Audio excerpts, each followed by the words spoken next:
All right, how do you build relationships? So I know relationships are getting a lot of buzz in education today, and so, but a lot of people, they're not naturally great at building relationships, and that's okay. This is the only thing that I didn't steal from somebody else, so hopefully this part's good. This is my own recipe of how to build relationships. First part, build rapport, okay? Don't start with what you want from them. If I want to be friends with Steve, I'm like, Steve, I think we should be best friends.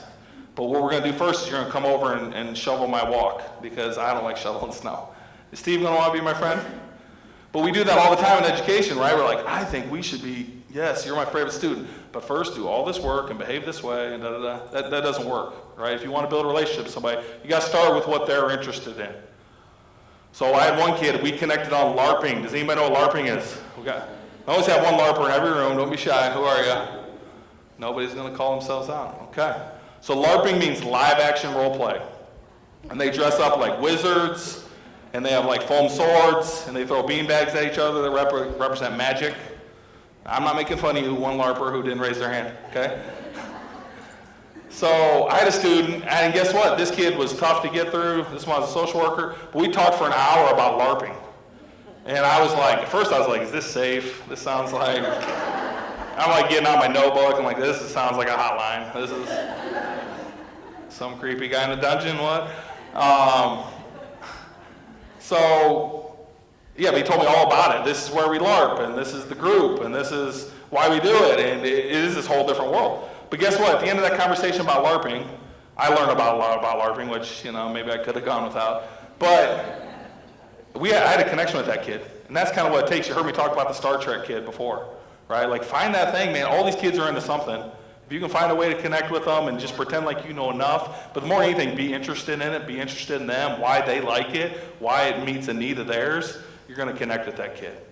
Smile, be consistent. Once again, if you're not doing it every day, it doesn't matter. So the first step is build the rapport. Before you even try to change any behavior, build the rapport.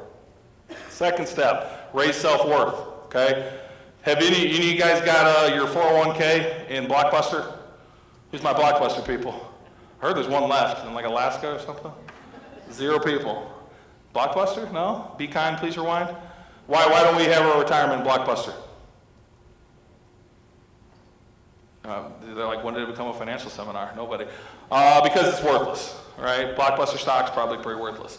Well, guys, the bottom line is these kids feel like Blockbuster stock. They feel worthless. And they are not going to change any part of their life until they feel better about themselves.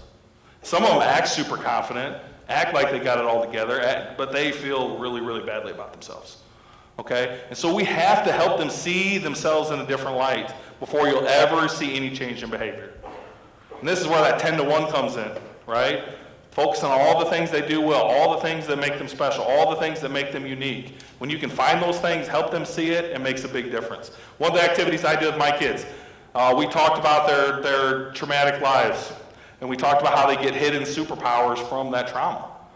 Okay, everybody, it's a really cool thing about going through childhood trauma is you get superpowers from it. I'll tell you mine.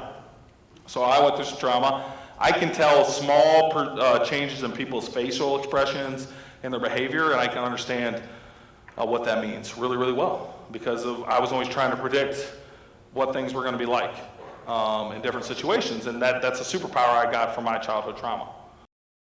Okay, and so a lot of my students become very independent at a very young age. I have a young lady that was 16 that moved out of her abusive home, had her own apartment, had her own car, had her own insurance. Super independent, focused because of her trauma, right? So a lot of these kids get superpowers, they get things that make them special and unique. And all you guys are the same way too. A lot of times these life challenges make you better, make you stronger, make you unique. We need to help these kids see that stuff.